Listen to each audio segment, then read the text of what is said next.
উজানির জমিনের মধ্যে একজন কুতুবুল আলম আছে ইব্রাহিম রাহমাতুল্লাহ আলাইহি। ইতিহাস মুছে দেওয়ার কোনো সুযোগ নাই। নোয়াখালীর জমিনে তার বাবার বাড়ি, টাকার বালিশ বানায় ঘুমায় তার বাবা নোয়াখালীতে। ওগুলো সব ফালাইয়া আল্লাহর মোহাব্বতের তালাশে চলে গেলেন ভারত। রশিদ আহমদ গাঙ্গুহি রহমাতুল্লাহ আলাইহির সোহবত নিলেন। এরপরে কেরাতে সাবআ পড়লেন, 7 লাহিজায় কেরাত পড়লেন, কোরআন শিখলেন। বাইতুল্লাহর কিনারায় গিয়া কোরআন তেলাওয়াত শুরু করলেন। ছোট একটা মসজিদের খাদেম হয়ে গেলেন, নামাজ পড়াচ্ছেন। তেলাওয়াতের মজা পাইয়া আরবের মানুষ এক মেয়েকে বিবাহ দিয়ে দিল কারি ইব্রাহিমের কাছে। শর্ত দিল, বাংলাদেশে যদি যাও নেওয়া যাবে না আমাদের মেয়েটা।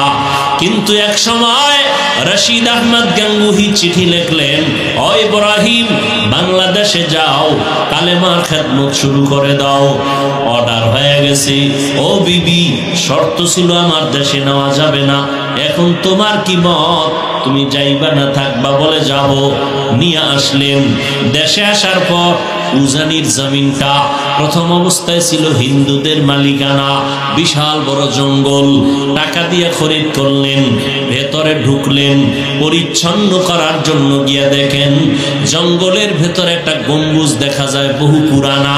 গম্বুজের মধ্যে একটা বাঘ তার বাচ্চারে দুগ্ধ পান করায়। আল্লাহর ওলি কারি ইব্রাহিম ডাক দিয়া কয়, ও বাঘ, আমরা বনি আদম এখানে থাকবো, তুমি তোমার গন্তব্যে চলে যাও। বলতে দেরি, বাঘ তার বাচ্চা কাঁধে নিয়ে রওনা দিতে দেরি হয় নাই। এখন একদল টুপিওয়ালারা বলবে এটা তো কুফরি। হ্যাঁ, যারা ওলিয়া উলিয়া মানে না এরা বলবে এটা সব ভুয়া।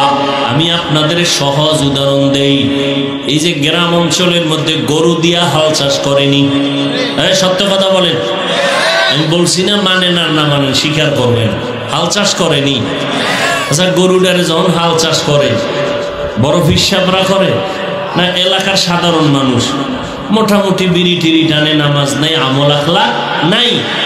এবার খেয়াল করে জবাব দিন। এখন গরুটা যখন হাল চাষের মধ্যে যায়, গরুডারে তখন কথা বললে শুনেনি? কথা বলেন।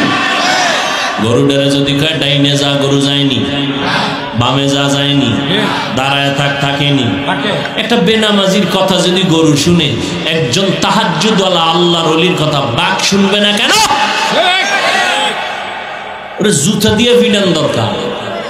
যারা বলে এই জন্য আমি কসম খেয়ে বলি, যারা বলে ওলিয়া উলিয়া মানি না, আল্লাহর কসম ওরা ভণ্ড। ওদের যারা ভণ্ড মনে করে না তারাও ভণ্ড। যারা বলে ওলিয়া উলিয়া মানি না, ওরা কোরআন শরীফ মানে না, ওরা বুখারী শরীফ মানে না, ওরা ভণ্ড, ওরা বাতিল।